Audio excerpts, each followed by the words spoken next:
Hi all, this is Luis. This is probably one of my best flights for this date.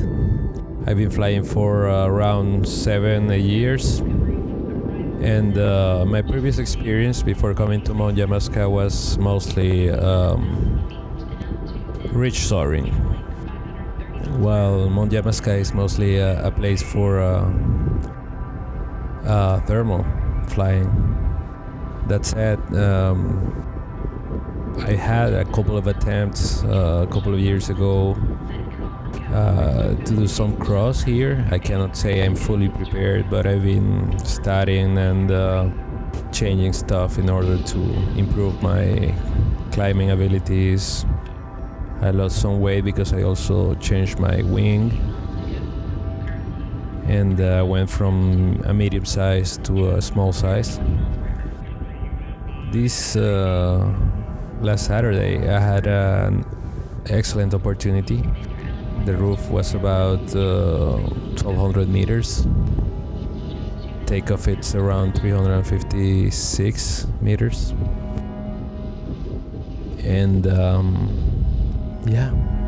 I started climbing over the mountain, exploring for the options. I always find difficult to leave the mountain. It's like cutting that cord that keeps you into the safe, almost guaranteed space of the mountain. So first things first, I took off and I went over the mountain and eventually climbed, never till cloud base. But then every time I tried to get out, I started sinking again. Then I started seeing some pilots around, some meters outside, and I went away. Around 200 meters away from the edge of Mount Yamaska, I could find my first thermal outside the mountain that day. And while being there, I had the awesome opportunity of meeting another friend, Andre, who was also climbing, seeing the conditions. Here you can see him in his swing wing. It's a C. I'm flying a high B from UP. It's a summit. And this is like the universal sign of let's turn this. I heard Andre commenting about his plans to do some cross to the south of the mountain, and because the wind was coming from the north. So here we start rotating, and some other pilots start getting in. I've never done cloud base before, and after this flight I realized why.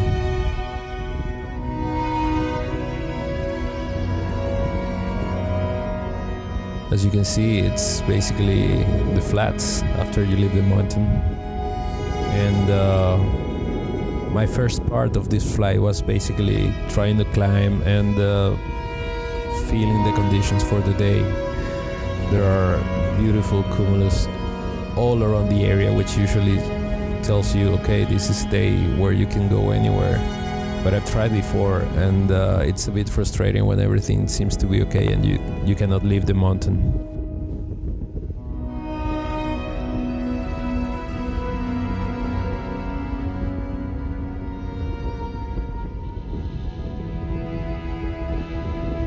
People at cloud base, and I'm like at least 400 meters under them. A lot of thinking, a lot of what to do. So I see that Andre goes to the south of the mountain, and I start following him. And as I follow, of course, I leave the secure ascending currents of the mountain and start losing altitude, but not that much. I'm still around 400 meters. When I exit the mountain on the north side, as you can see, Andre is way higher than me. It's like he lost nothing. But here I found my first thermal, and I start just rotating it, trying to save this first attempt of the season on leaving the mountain. And as I go up, I get closer, and Andre has this kind gesture of turning with me and turning around, waiting, almost like trying to read my intentions. We didn't have radios, so everything was either yelling one to another or making hand signs, but I knew where he was going.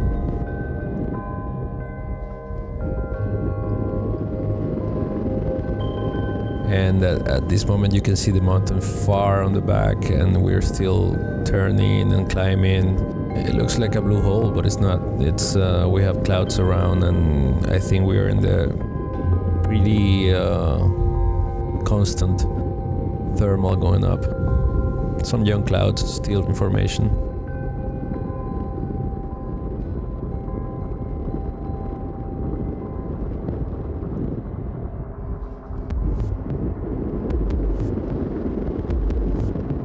As I go up, I start getting a little bit more anxious. I want to leave. I want to keep on going.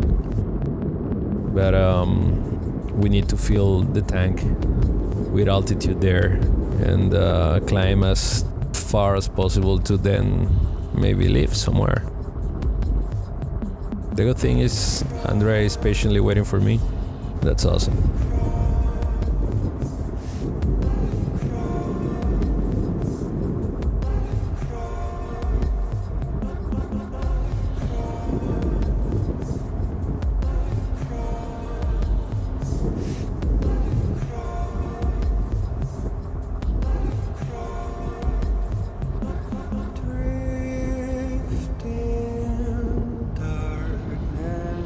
And here I'm basically at cloud base, and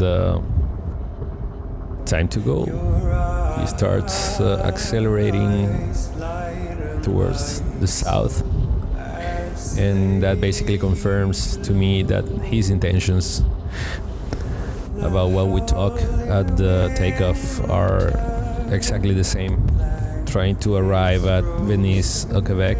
And as he goes, I see that he starts thinking, and I'm like, I don't want to do that. I want to try to find some good line where I can stay at least half as high as I'm right now.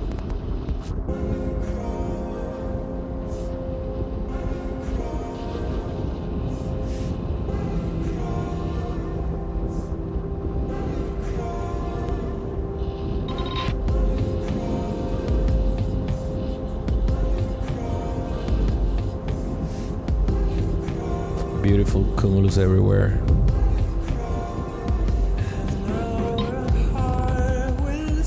I'm constantly monitoring my surroundings, trying to identify the sources for thermals and where they are going and which thermal is making which cloud. My brain is like a sponge at this moment, trying to absorb all the information that the conditions in my wing.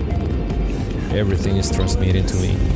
It's can be overwhelming at times, but I've learned that the secret is not to think too much, but like to feel and try to interpret what you're receiving. A lot of feeling in this.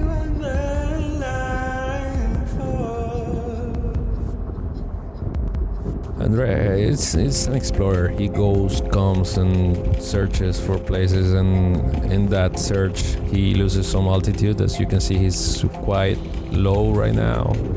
I estimate that maybe, 200, 300 meters above the ground.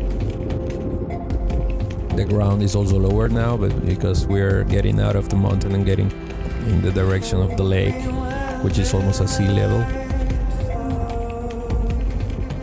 So now it's my turn to wait, and I wait patiently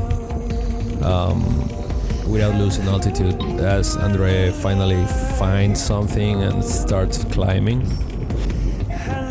away from me, so it's not the same thermal.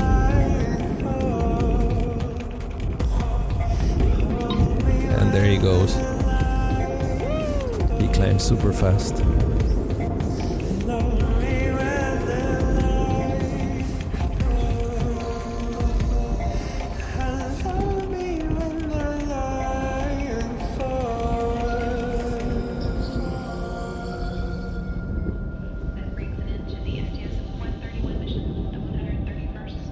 At this point, I've been flying for around 1 hour, 1 hour 15.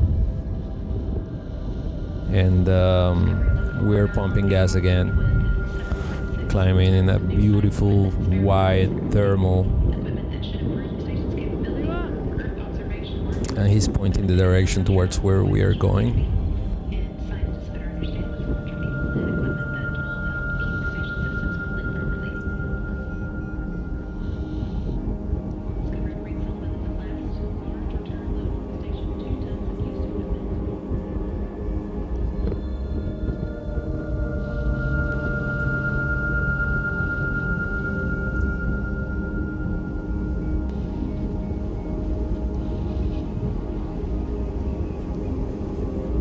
Big blue hole now coming at us, and far on the back I start seeing the lake, Champlain Lake,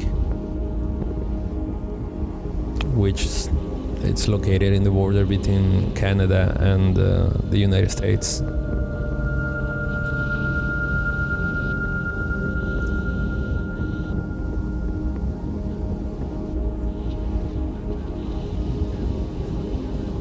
It's funny because of the cold weather now already during the autumn.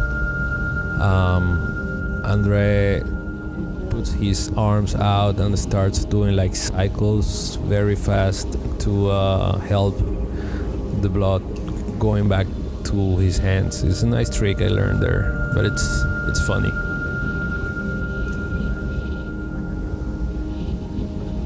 He keeps on climbing, and I'm trying to go wherever he is, but without losing too much altitude. Hands up, and controlling my wing by the sea racers. I find another thermal and turn it.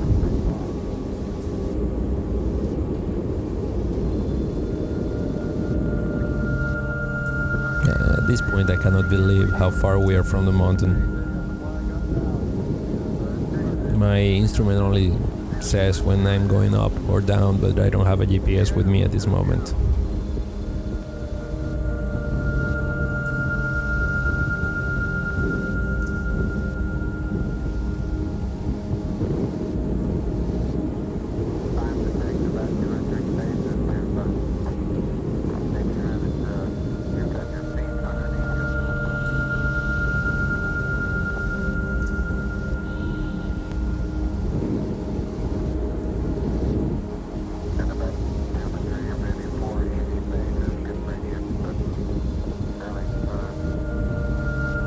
Sometimes it's like you start going up and you cannot get enough. There's a limit, of course, this day, and at this point the cloud base is around 1200, 1400 meters, and Andre is already there.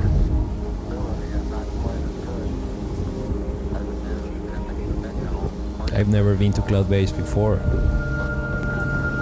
so getting there would change a lot of things in my flying. It's a new experience.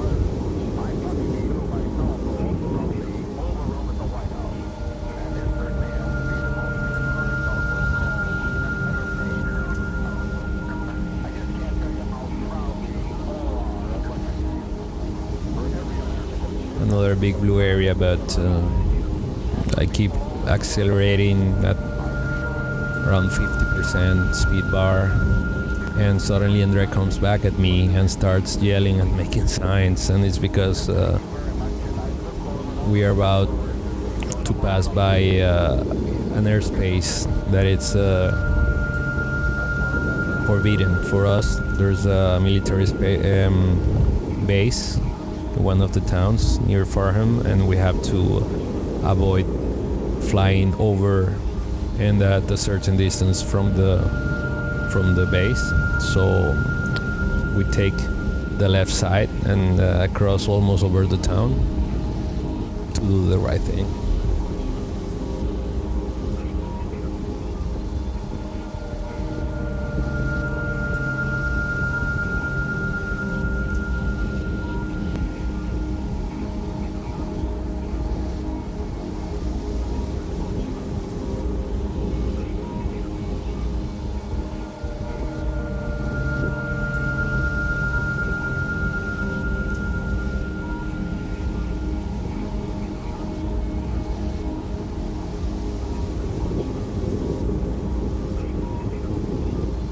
As we go, we lose some altitude, and I start looking again for a thermal, and after almost crossing the town, I find something.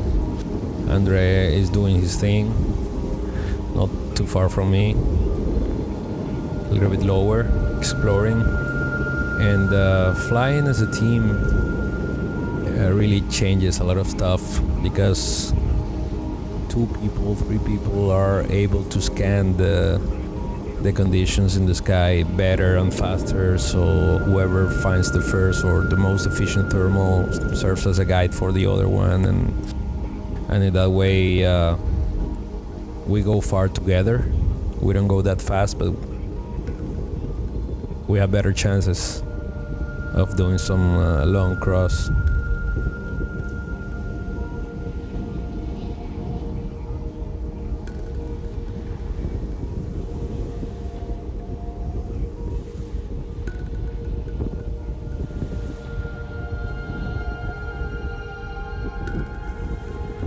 Near there, there's a small airstrip for a parachuting club, and suddenly we start listening to a plane, but we cannot see it, and we look for it everywhere, and the sound goes up and higher, but we don't see an airplane. And suddenly we turn, and around 2 kilometers away from us, we start seeing these colorful puffs opening after the clouds. So the jumpers were basically jumping from the airplane over the clouds, crossing them in free fall and opening their chutes after crossing the clouds. Yeah, good thing we passed like quite far from there, at least 5 kilometers. They are barely visible, but something spectacular nonetheless.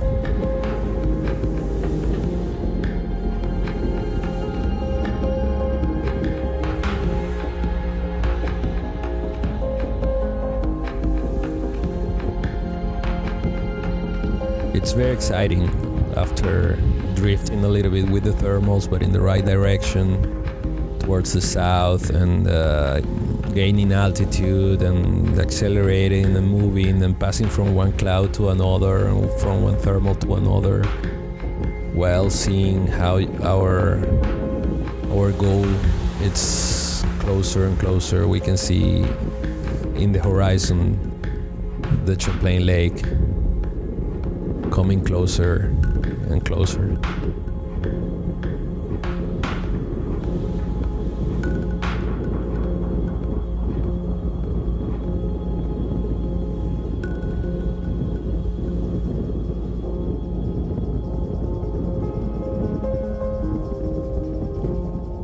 At this point, I'm not even thinking about for how long we've been flying.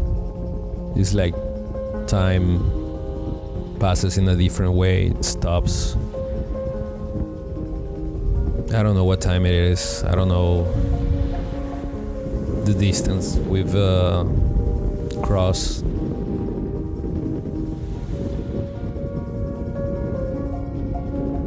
I feel like we become one with the sky and the wind and the conditions, and we fly, but we flow too.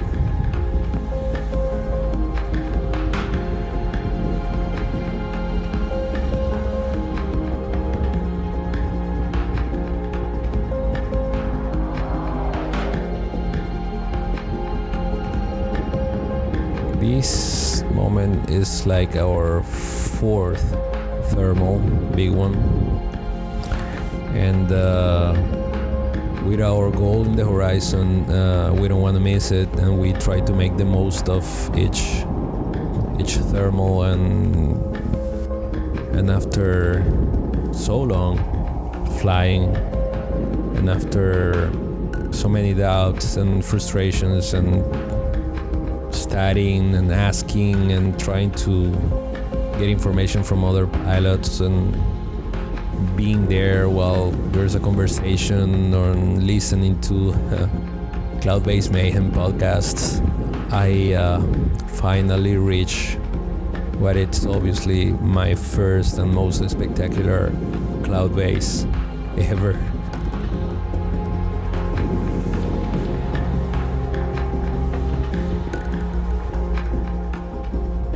And the conditions were so good that I can see how Andre stops turning and just goes away, and he keeps on going up. I cannot say that the cloud was sucking us. It was very gentle. I would say there I was around 4.5 meters per second up. So I accelerate a little bit and try to go to the edge of the cloud instead of going right under it. It's not a dark cloud. It means it doesn't have a big vertical development. And but of course, we would never try to get in. It's besides being forbidden, it's a big risk. But as you can see, it's quite overwhelming.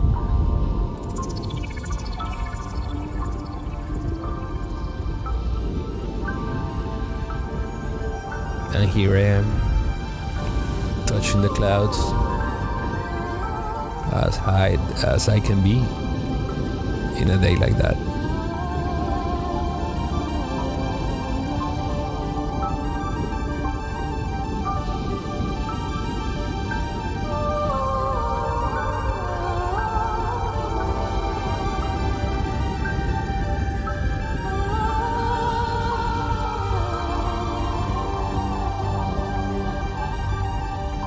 At this point, we've been flying for around an hour and a half, and well, the memory on my camera is limited, but we weren't going down, and the lake is almost there, and we barely lost altitude between one cloud and another. What else can you ask for?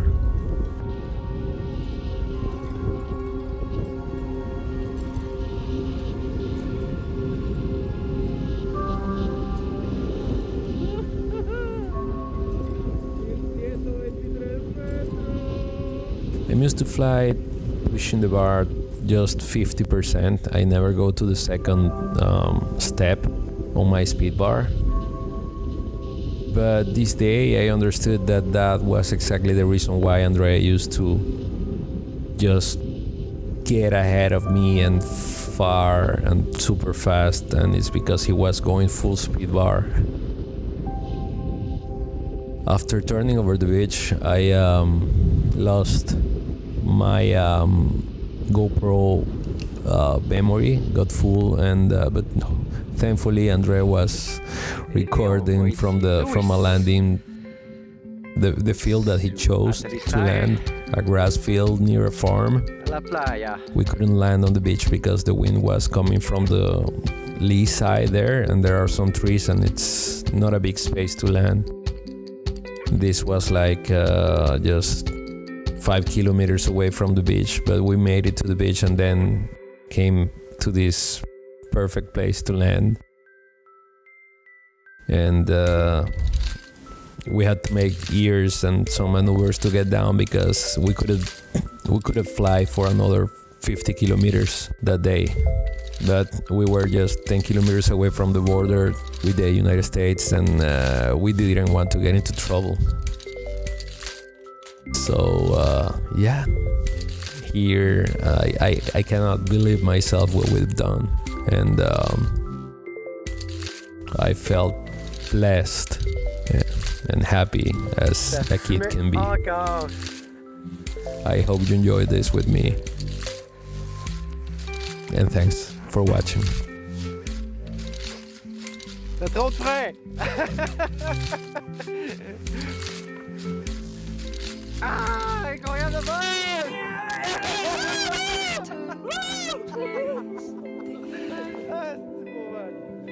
Our minds are troubled by the emptiness.